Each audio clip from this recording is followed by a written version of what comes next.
one of the guys, you let them know if you'd like your fish filleted or if you'd like them whole. Okay, if you ask them to fillet the fish, the guys will throw the fish into the fillet box and it will be filleted within the few minutes there. So, if not, if you'd like them whole, they'll be thrown into the brine and it will be frozen solid. When we get to the dock, the brine fish will be unloaded and there's an option to have them canned, or there's a fillet service at the dock for them. It's up to you. But do make sure that you have these tags on you. It avoids confusion. And that way we can keep track of everybody's fish and we don't lose any. As far as our fillet service goes, we charge 40 cents a pound in the hole. That means the guys weigh the fish up in the hole, then they fillet it, and they charge you of what the original weight is of the fish. We put the fillets in small Ziploc bags. They're small portions. They don't come in a big old bulky blue bag. The guys do a real good job there. They take a lot of time in doing it. We got a blast freezer up top that we put the fillets in, and they come out real nice. They get frozen solid there in about an hour and a half. So do consider doing that. But do remember that it is 40 cents a pound, and it does add up. Okay, if you want to know what you're at, what your status is as far as fillets, how much money you've spent on fillets, come on up top. I have it recorded, and I can give you an idea anytime you'd like. That way it doesn't get way out of hand. But do think about using the service. I do recommend it. It does come out real well.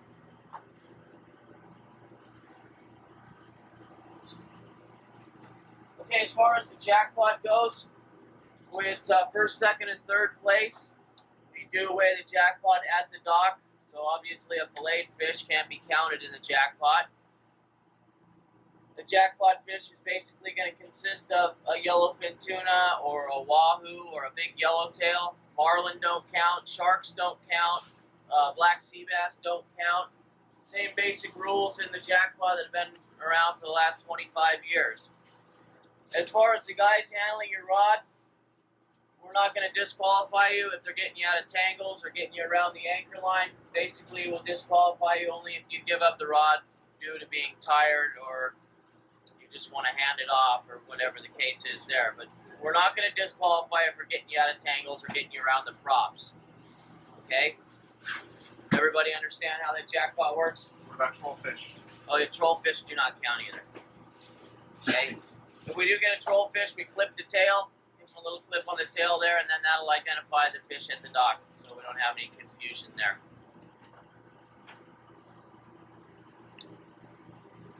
Okay, as far as the trolling teams go, I'll make up a list. We'll have 4-man teams, and I'll post the list on the corkboard in there.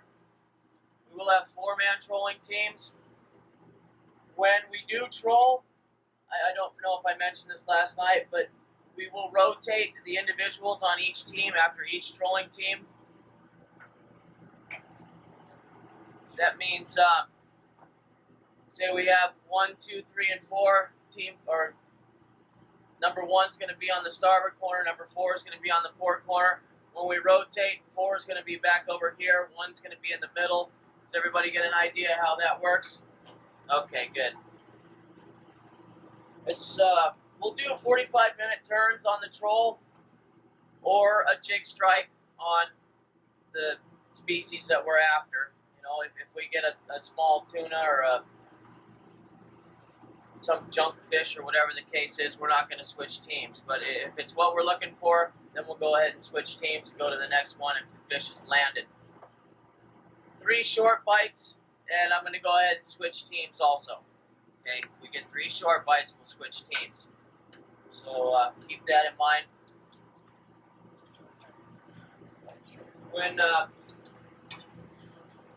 we do get trolling there, I'll go ahead and let you guys know and have the guys get you set up. I'll go into a little more about that here in a minute. But as far as getting your drag set, getting situated, and the length that we do troll at, the distance, and what speed we're going at depends on what kind of jig you're going to be trolling. I don't think the Marauder is going to swim too good going full speed, so I'll go over that here in just a few minutes. The first thing I want to go over is making bait. Sometime throughout this trip, we will be making bait.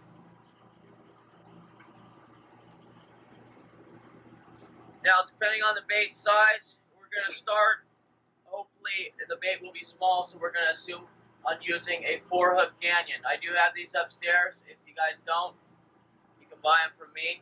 They're reasonable. But a Penn 500 is fine with 30-pound test, 25-pound test is fine. You don't necessarily need to use a big, heavy reel. The baits are relatively small. In the best case scenario, you're going to be getting 4 at a time. If we are on the anchor, you guys make sure that you spread out. There's a lot of boat to use. You can go all the way up to the bow on both sides, so make sure that we do spread out so that we don't have hideous tangles. Tangles are inevitable, though. It's just pretty much part of making bait, so just be patient. The guys will be there, be getting you out of tangles, doing the best they can to try and eliminate tangles. Now, the basic technique of fishing for bait, I'll give you guys an idea of where it is on the up and down meter.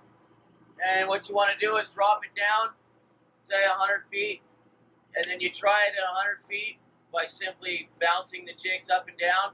If you don't get a bite then, go ahead and put it out of gear, drop it down another 20 feet, bounce it up and down there and try there. Same type of deal, go down another 20 feet, work at it a little bit. You know, don't just drop it down 50 feet and sit there like this on the rail and go like this. I mean, and, you know, you get a few guys that are going to work at it and a few guys that don't. The main importance is that everybody works at it. If we get 100% participation in this, then hopefully we can get all the bait on quickly and we'll get it over with as fast as we can.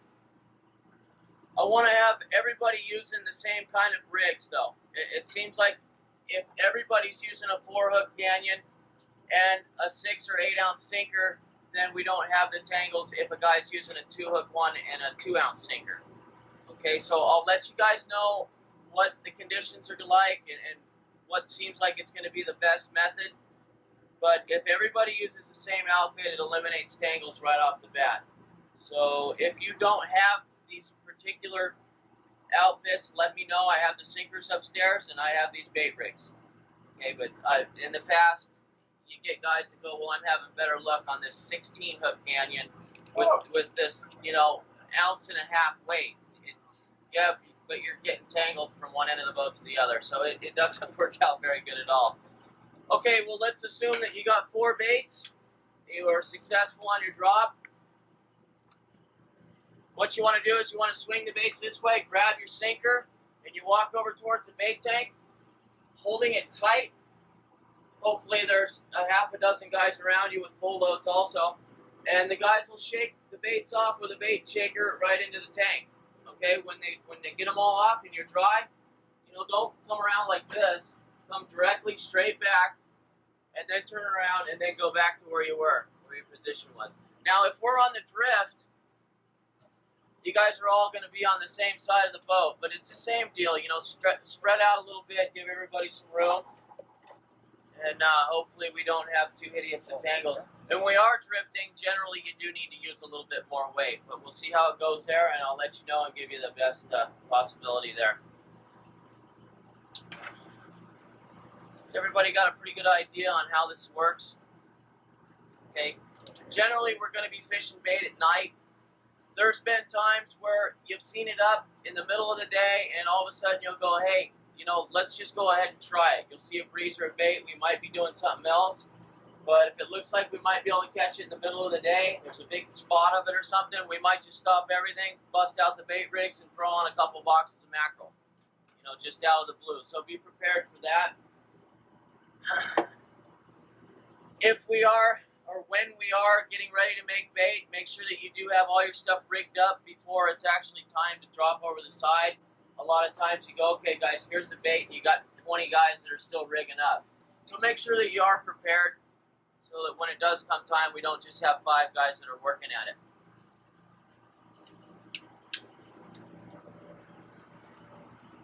When you're finished with your outfit there, just go ahead and put the sinker around the handle. That way it doesn't bang all over the side of the boat. Also, there's a few safety things I want to go over with you though. Number 1, When we are fishing for wahoo, make sure that you do have some kind of closed-toe shoe. Don't be walking around with flaps or Birkenstocks or open-toed sandals. Just have tennis shoes are fine. Any kind of leather shoe or boots are suggested without a doubt. When we do start fishing this, guys, you got to remember that when these fish are thrown on the deck, there's a lot of slime on the deck. The guys are going to be running around with buckets of water. They're going to try and keep that slime off the deck, but it's really slippery. The deck's not as slippery as it's been in the past. We did just put a new deck on there. It's got pretty sharp rock on it, but believe me, there still is a chance of falling down. And now with the sharper deck, it'd make even more hamburger than it would be before. So the guys will be spraying water all over. You're probably going to get wet. You know, they're not doing it on purpose. They're just doing their job. They're trying to keep it as safe as possible. So bear with them on that. Okay, now, when we are fishing, let's assume you get one. The guy goes over, he gaffs the wahoo. When he's pulling it over on the gaff, he's going to yell wahoo coming over the side. Okay? That's pretty much gives you an indication to at least give the guy some room, 6 or 7 feet. I know everybody likes to see the wahoo come in the water and come over the rail, but give the guy some room. Let him get the fish on the deck. Another guy's going to run over after that with a bat, and he's going to whack him on the head. Okay, so try and stay clear of this. As soon as we get the fish tagged, whacked on the head, then you guys can come on over and pick him up and handle the fish and take pictures with him, whatever. But as soon as the tag's on there, that's a pretty good indication that it's safe to grab the fish. If there's no tag on it, just steer clear of the fish until we get it situated there. That way nobody gets hurt. Once that's finished, like I said, it's either going to go in the fillet box or the kill box. The guys are going to open up the fish hole back there. They're going to say, hey, watch the open hole. So steer clear of the open hole there. There's going to be one guy watching the hole and one guy throwing in fish. But do remember, if you fall in that hole, generally it breaks ribs. And it hasn't happened very often, but it does happen, and it hurts a lot, okay? And fast, know how dangerous they are. They swim extremely fast. They have really sharp teeth. That's why we are so cautious about them on the deck. A dead wahoo is just as dangerous as a live wahoo is, without a doubt. They still have their mouth open. Guys running around on the deck. Get your foot stuck in one of the mouths or something. It'll rip your shoe right open, and it'll rip your foot wide open, without a doubt. It's happened a lot. So just be conscious how dangerous they are, and listen to the guys, the warnings that we're giving you, and hopefully we don't have any problems as far as that goes. It would really upset things.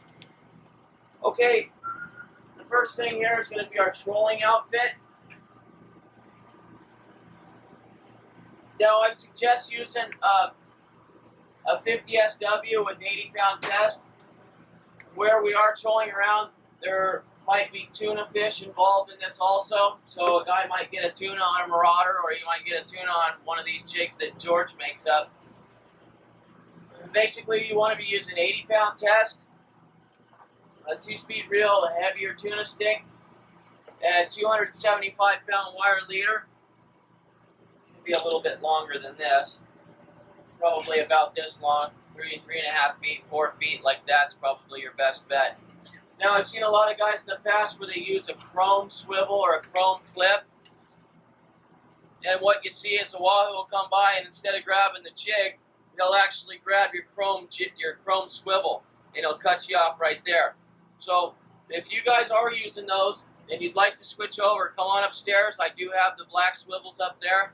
I do recommend that you switch over to those. You wouldn't believe how many times guys get cut off right here, rather than anywhere else.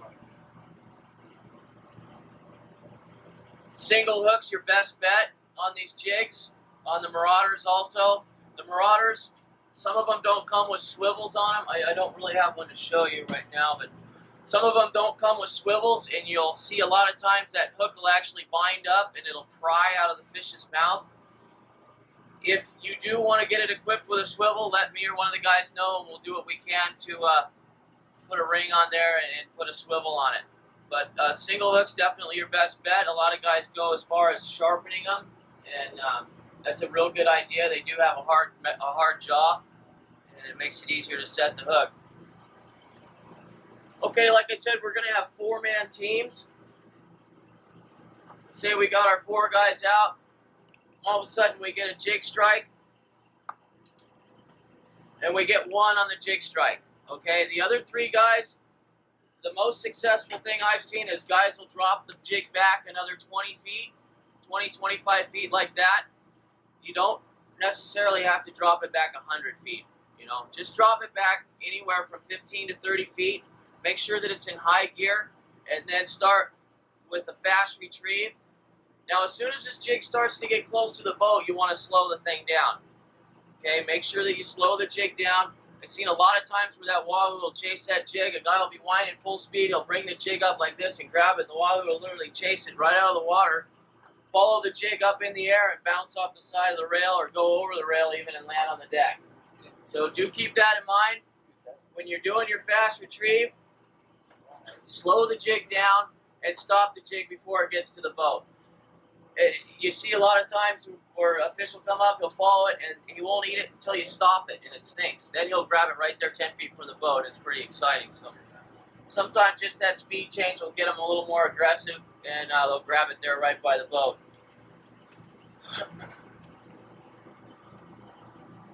Make sure that you guys have the guys check the drags here. You'll generally want to have it set real tight. That way it does set. Like I said earlier, he's got a real hard jaw.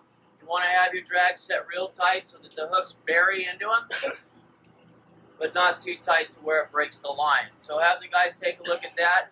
The guys will go around and they'll set the distance of your jigs. Generally like to keep the outside ones out a little further and the inside ones in a little further for turns and such so we don't get tangled. But as far as the marauders go, those you want to troll closer. Right in the whitewash is usually the most successful spot. This particular type of jig, you'd want to troll a little bit further out, so probably on the outside. If you're trolling on the outside and you have a jig like this, you'd want to troll there. If you're trolling on the inside, you might want to switch over to a marauder and troll on the whitewash. Just ask the guys, they'll get you situated on that, and hopefully we don't have hideous tangles on the troll as far as that goes.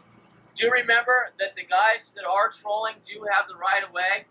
Make sure that you don't cast over the trollers. Make sure that you don't drop your jigs or your baits back off the stern right into the trolling rods and the trolling lines there. Just keep in mind that they do have the right of way. The guys already have a fish on, and do your best to stay out of their way. It can get fast paced. Especially if we're catching quite a few, it is extremely fast-paced. So a lot goes on. It all happens real quick. We'll do the best we can to keep you out of problems there. Also, remember, when we are fishing like this, guys, and there is a problem, and the guy, one of the crew goes and asks you for your rod, it looks like you might be tangled, looks like you might have some kind of a problem going on, just go ahead and let him have the rod. Give him the benefit of the doubt. Okay, because like I said, this stuff does happen fast. If you're sitting there playing tug-of-war with the rod, not giving the guy the rod, next thing you know, you might saw 3 or 4 other guys in the meantime while you're battling for the rod. So give him the benefit of the doubt. If the guy goes, hey, let me see the rod, the worst thing that can happen is the guy winds it up for you, basically. Or if you don't give it to him, you end up sawing 3 guys off. So just keep that in mind. Work with the guys. If they do ask for it, give it to them, and they'll do their best to get you out of a situation.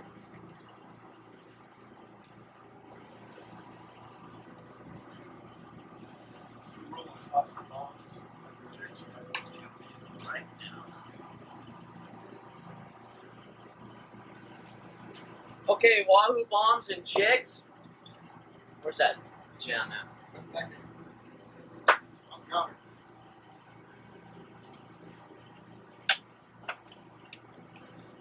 This is a Wahoo bomb. It's a particular one. It's a dock ski ugly lure. 90-pound test is fine on these. A single hook has a little trailer here. It attracts the Wahoo. You want to make sure that when you do have these rigged up, that you have some kind of swivel somewhere on the lure itself, whether it be on the front or whether it be on the hook. If you don't, this thing ends up spinning and it will loop up your line real bad here. So do make sure that you have a swivel on there and a swivel on your little trailer job there. Blue and silver is always one of my favorite colors, but we'll just have to see what they're biting the best. Red and chrome's always good. Purple, not necessarily one of my favorites, but it might be worth a try anyhow. A lot of guys like just using a regular casting jig with a single hook. The candy bar is a good one. It's a UFO 5 here. As far as using these, guys like using single strand wire. And a lot of guys don't like using wire at all with a casting jig. Okay? When you are using these jigs, let's assume we get a jig strike. You want to make sure that you cast off the side of the boat. Don't cast off the stern there where the trolling lines are. Cast directly off the side of the boat. A lot of guys do real well casting off the bow. Make sure that when we do swing around that you follow your lines down into the stern. The guys will be back there guiding you towards the stern and across the stern. Listen to what they're saying. They will guide you down. Follow your lines down. You let it sink to about a 45-degree angle. And then a moderate wind. Everybody has their own technique. You see a lot of guys that crank them in really super fast. You see a lot of guys that give it a moderate retrieve. You just have to work at different speeds and see what's working best at that particular time. With these jigs, I recommend using something that's hard, like a Hopkins, some kind of chrome jig. What happens is the Wahoo comes up, and he'll actually grab the jig. And when he grabs this jig, you're going to feel the tension come on the rod. Basically, what you want to do is you want to point the rod at the Wahoo and continue turning the handle. It might not seem like you're getting any line. It might be pulling drag out, but just get this into a habit that you just turn the handle and point the rod at him. You'll see the Wahoo start to come out and then turn direction. When he does turn direction, you're still turning the handle. You've got all the tension on him. What happens is he might not even have the hook in his mouth, but you think he does, but he's just got the jig. When he turns direction, it comes around like this, and then he gets the hook in his mouth. Okay, and then he'll start peeling off line, and he'll start running at an angle outside of you. Then that gives you a pretty good idea that it's set, and you can go ahead and give it a little swing there and set the hook better. But when he grabs that jig, you want to make sure that you've got just steady tension on there, point it at him, and just keep turning the handle, turning the handle. You'll see guys, they'll get bit and they'll swing and it'll come right off. Like he never even had a bite. You just constantly grind. You'll see the guys that are the most successful. The guys that are getting bit and landing the fish are the guys that are really working at it, and they're just constantly cranking the handle when they get a bite. With the Wahoo bombs, a guy brought those out to try and eliminate the case of him actually just grabbing the jig and not grabbing the hook. Basically, this gives you the idea that there is a body back here, but there's nothing hard for him to grab onto, unless he grabs onto the head, which is very small. But he'll grab onto the tail end, and he'll just basically be biting right onto the hook. But it's the same idea with this. Okay, you can get away with it a little more on this particular kind of a jig than you can with this, but you still just want to point it at him and turn the handle. Okay, but like I said, a lot of guys land more fish on these just due to they don't have the proper technique as far as using a jig like this. It does take a little bit of time.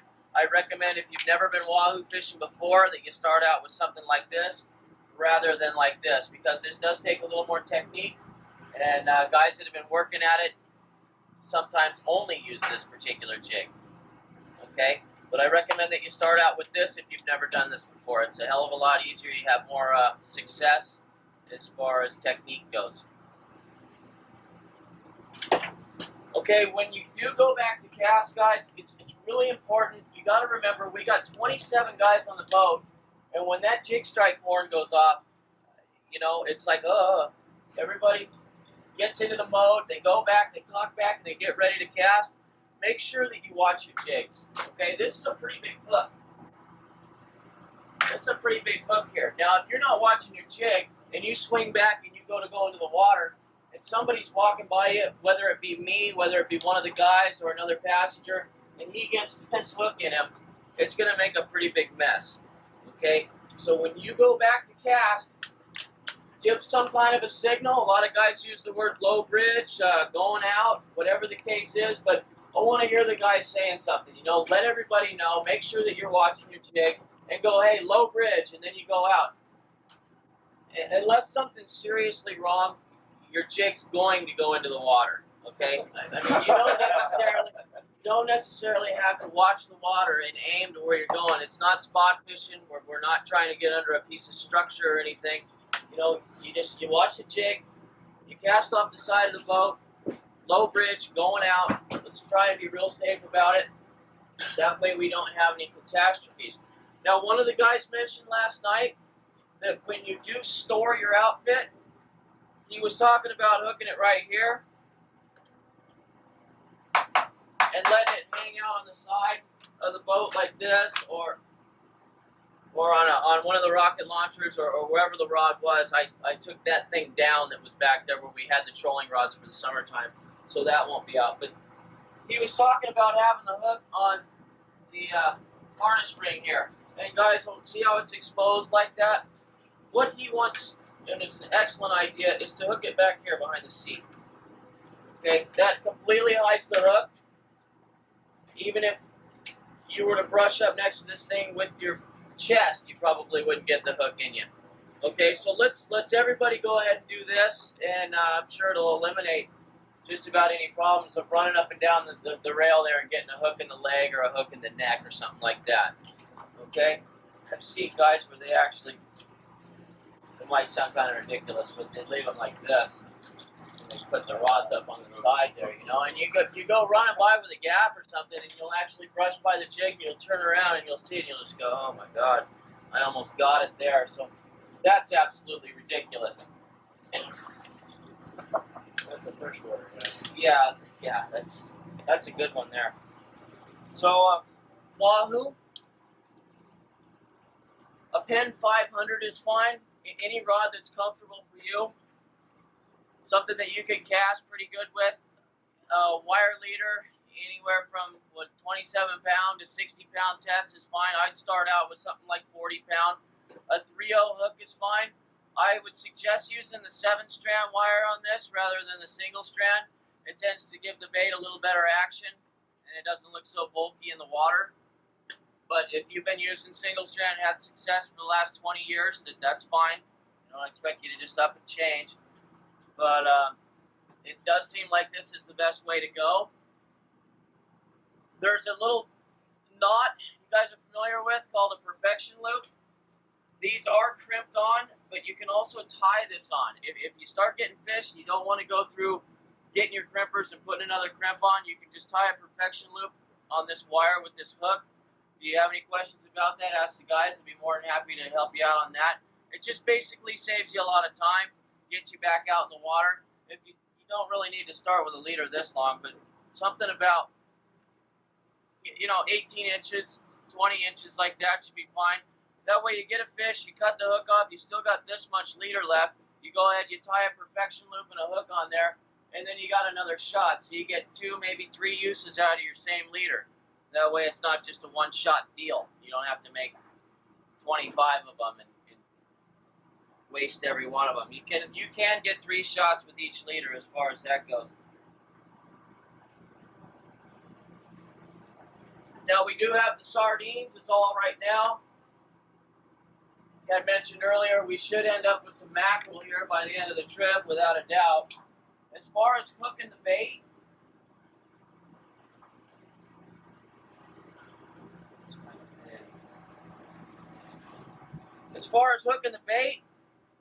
with the sardines, it's easiest to hook them across the nose so that the hook goes like that.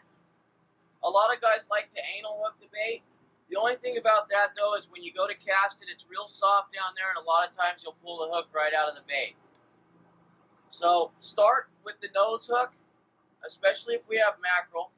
Start with the nose hook, and then when you wind the bait in, you're going to use him again, then go ahead and anal hook him. But if you anal hook the bait first, you throw him out, you drag him in backwards, he's going to drown on the way in. So start with a nose hook, and then go to an anal hook as far as that goes when we are fishing wahoo. A 3/0 hook is going to be more than sufficient with these sardines that we have. Depending on the size of the mackerel that we get, what size baits they are that we do end up with. We'll just have to play it by ear. But same type of deal. This as with the bombs, you know, let the guys know when you're casting.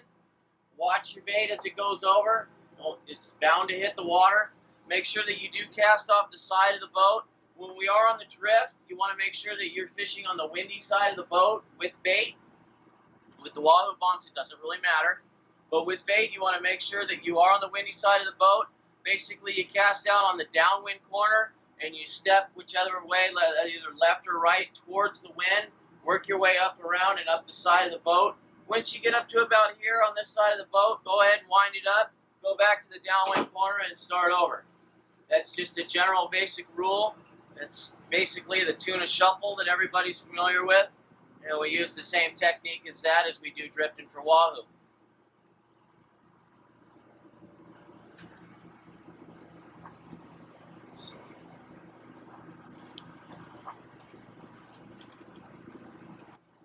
Where it doesn't seem like we need this bait to catch fish, like we're getting more bites or we're doing just as well on the Wahoo bombs, I'd rather have everybody use the Wahoo bombs rather than pour through the bait.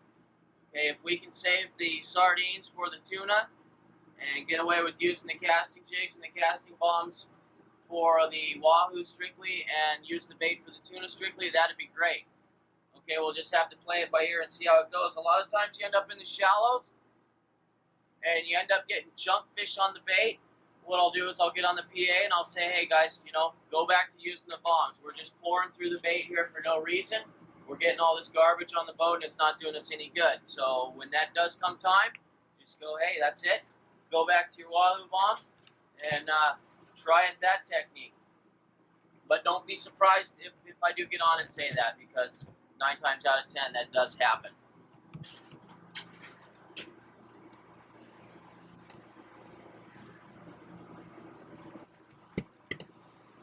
If George has some kind of problem hooking one and landing one, he generally doesn't, but if he does, and we want to have one for dinner, he'll take any kind of, maybe a small one or something for galley donations. We'll cut it up and we'll have it for dinner. He's got 3 or 4 different recipes that he does for them, and they come out real good. But I'd like to see him get one. Okay, there was some tuna caught in Aleos Rocks. It can be anywhere from 30 to 80 pounds. This would probably be a good outfit to start with. 40-pound test with a 3/0 or a 4/0 hook could be fine. A little stiffer rod. You don't necessarily have to have roller guides up the side here, but something that's comfortable for you, something that you can cast a sardine with pretty good. A straight tie is fine. A lot of guys use a small sliding sinker, a 1/4-ounce sliding sinker, or a 3/8-ounce sliding sinker. It gets the bait down a little bit. You can try anal hooking the baits when we're fishing on the anchor. That's fine. Nose hooking them's fine. If you are using a sliding sinker, I recommend that you do nose hook them. The bait tends to look a little funny when it's getting drugged down by a sinker backwards. So nose hook them with a sliding sinker. And fly line, you can try anal hooking them, that's fine. But this would be a good outfit to start with, just to see what we're doing, what kind of grade of fish there is, you know. It's real comfortable, something that you can cast with real easy. You might want to be using a designer hook. I have a bunch of them upstairs. You're more than welcome to check those out. An outfit that I hope we're using a lot would be this one. A 50-pound test, a 30 SW. You don't necessarily have to have a spider hitch on there. I put one on there just in case, just to let you guys know here. If you don't know how to tie this, it basically gives you a double line leader. Ask one of the guys, I'd be more than happy to show you how to do this. The double line leader, we have a protection loop on the end of this. It gives the bait a little more action on the end of the hook. It is a double leader and it tends to get a little stiffer. So A perfection loop works out real well on the end of this. It's not as strong as your regular San Diego knot, but it does give it better action on these leader type situations. As far as the circle hook goes, I highly recommend using them. We had a lot of success with those last year on the better sized tuna. There's been some different techniques used on them. The one that I've seen work the best is you'll see a guy get bit, and instead of swinging on the fish, he'll just basically put it in gear and point it at the fish. Okay? What happens is the fish grabs the hook. Same kind of deal as with a wahoo. The fish grabs the hook, he runs with it. As soon as he turns direction, this thing actually buries into his lip. That's the idea, that it lip corner hooks the fish rather than hooks him deep in the throat there and it rubs on his teeth. It actually corner hooks him. That way the line is free and you don't get that rub off scenario. So you see a lot of guys, they'll go and swing on them, and when that happens, this thing can actually just jerk right out of the fish's mouth. I'm not going to do it right now, but you see where a lot of guys will test these and they'll put it in their mouth and they'll pull it straight out, and that is possible to do with the circle hook. So a lot of guys, what they do, like I said, you get bit, you point it at the fish, you set it in gear until he starts running and pull and drag. Then you go ahead and set the hook. By then it should be in the corner of his mouth rather than in the gullet or in the throat there. And you won't get that rub line off, or that rub line off scenario there that we're all familiar with. It's a near disaster every time. So whether you want to use a circle hook or a regular hook, that's up to you. That's fine. Like I said, I do have these upstairs. A lot of guys have problems, especially the mustads. They really have a circle on them, and they're hard to hook the bait on. The easiest way, in theory, is to grab the hook by the corner right here and pin the bait on there rather than like this. Okay, you grab the hook right here and you pin the bait on this way. You see what that means? Okay, if you have any questions, ask one of the guys or ask me and I'll show you later how to pin it on there. But if you grab it right here on the curve of the hook, it makes it a hell of a lot easier to pin the bait on. If you do it this way, you end up just scaling the bait to death, and it's really hard to get the hook in. So this is just basically a new method as far as using circle hooks to put the bait on. It works a hell of a lot better. Your bait comes out a lot cleaner.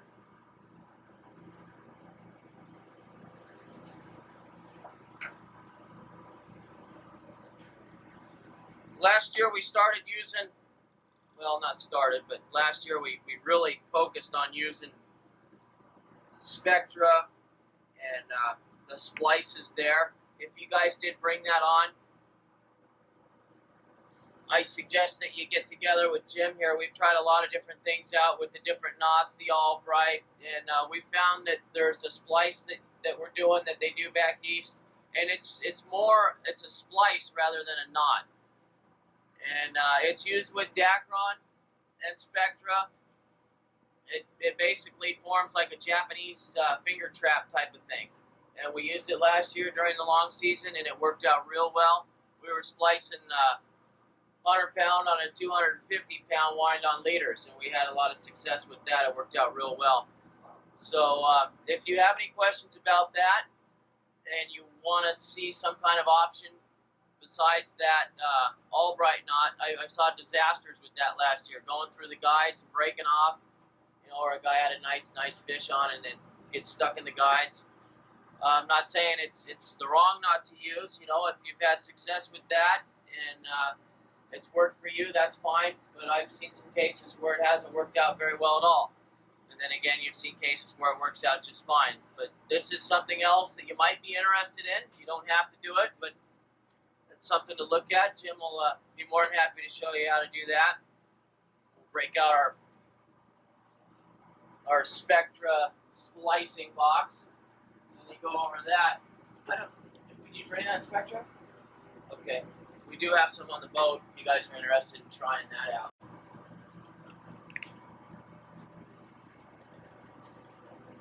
Okay, Lejos rocks. You guys have either Now this is an outfit that you would want to start with. Either this, guys even use a 30 SW or a 50 SW on a dropper loop outfit. It's generally at nighttime when you'll get the fish. It might not bite at all for a while. A guy will be on watch fishing for one. All of a sudden he'll get bit. He'll get a nice 40-pound yellowtail. He'll come up, wake me up. I'll get everybody up, and we'll start fishing for yellows. Sometimes you end up getting 15 or 20, and then they quit biting. Sometimes you end up getting 150. They bite all the way till dawn. So that's just the way it goes. The last two boats that were there didn't have really big banner bites on this fish, but that was a couple weeks ago, and we're going to give it a try and see what we can do for sure. This particular outfit, 80-pound test or 60-pound test is fine. End up using a 5/0 hook. Probably be your best bet. Nose hook the sardine or the mackerel, depending on what kind of bait we have. Send him down with a 12-ounce sinker. What you do is you let it go all the way to the bottom. When it hits the bottom, you take a half a dozen cranks to get it up off the bottom a little bit. Make sure that your drag's set real tight, not so tight that it breaks the line off, but make sure that it is set extremely tight. What these fish do is they come up, they grab the bait, and they try to charge right back down into the rocks. So you got to be on it, you got to be quick. As soon as you get a bite, you got to try and pull that fish's head up, and you got to keep that thing coming. You got to short crank him up out of the rocks.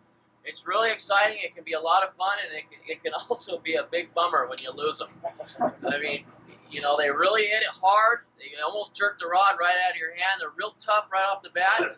They hit it hard. They hit it fast. You got to be prepared, or they're going to rip the rod right out of your hand. There's a couple different ways to tie this dropper loop. This particular one is tied on to the double line. There's another way to do this where the line slides up and down where the eye of the hook actually goes through the loop itself. This is obviously the stronger knot to use. The only thing with this is it doesn't give the bait very much freedom. It tends to tangle up around the main line down here, and it tends to tangle up with the sinker. You just have to kind of be on the ball there. If your bait's down there soaking for a half an hour, you're probably all tangled up. You've probably gotten picked. You probably don't even have a bait on. So you got to work at it a little bit. You drop it down. You let it soak there for 5-10 minutes, and then you got to bring it back up and check your bait. You don't just let it sit down there and assume you're going to get a bite. You do have to work at it, just like tuna fishing, just like fishing wahoo. You know, they're not stupid fish by any means. If you have any questions about the other style of perfection loop, go ahead and give me a caller there, and I'll show you guys how to tie that one. But I recommend doing it this way. It's a lot stronger. It just tends to get tangled a little more than the other one does.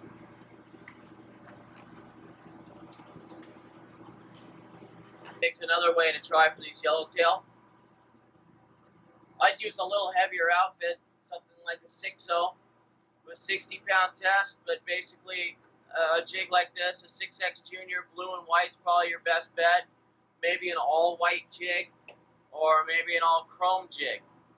Try using those different types of ones. I'd start with something like that, maybe a scrambled egg.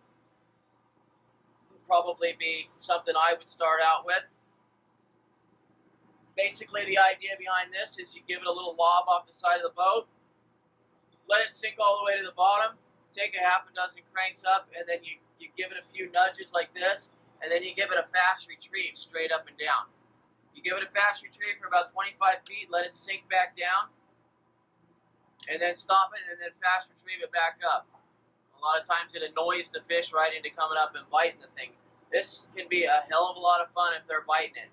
I mean, it really is gas. So keep that in mind. If you do this, I would have it rigged up with a 6/0 though. This is a little bit light for that particular type of fishing. This is okay for finitas or something like that, but generally these yellowtail are a little bit bigger. You know, you guys have seen the pictures of them, but hopefully we get a chance at getting some. We're definitely going to work at it there at nighttime.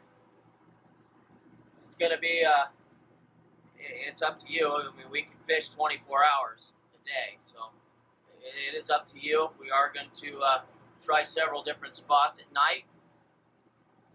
really like to get some of these yellowtail. They're pretty pitching fish. So those are the different techniques on that particular type of fishing. A single warning about the hurricane that was down there. That thing's going up on the land. It's going east, so we don't have to worry about that. We are the only boat that's down here. The Royal Polaris leaves on a 10-day trip tomorrow, so we're a couple days ahead of them. Yeah, tomorrow he leaves, so we're a couple days ahead of him, so we'll get this checked out. It sounds like that fishing up there on the Cortez Bank just absolutely took a dump. They got the whole fleet up there, and most of the guys got between a half dozen and a dozen small yellowfin tuna, which is a crying shame for sure. But everybody's wondering about how we're going to do here at the rocks, so hopefully this all works out real well. But that hurricane shouldn't bother us at all. I'll give you guys another update on it. It's a tropical storm right now as we speak. It was right off Guadalajara there. We will be at the rocks tomorrow afternoon, between 3 o'clock and 4 o'clock right now, depending on what kind of speed we make here this afternoon and tonight. So we'll get an afternoon there to troll around. We're going to start trolling for Wahoo right when we get there. We'll probably set the anchor down after we troll the whole area. Hopefully we don't have a chance to and we got steady strikes. But if not, we'll set the anchor down and try for tuna there in the evening. And then we'll try for yellowtail after dark, after dinner. And then in the morning, we'll pick it up and troll back around again and try for wahoo, and then yellowfin tuna during the day. We'll just have to take a look at things, see what it looks like. But we're definitely going to give this place a good check, by all means. So, like I said, we'll be there tomorrow at 3. So let's get everything rigged up. Tomorrow, in the morning, we're going to start looking around. You get out here in this 2,000 fathom deal, and you find a big kelp or something, and God only knows what could be on it. I mean, guys have found kelps out here for 1,000 Dorado. Guys have found kelps out here for 1,000 Big Eye. Guys have found kelps for a couple, 300-400 Wahoo out here. You know, you just pull up on a kelp, and if you do find one, chances are there's something on it. So first thing in the morning, we're going to get up tomorrow. We'll go ahead and put the jigs out.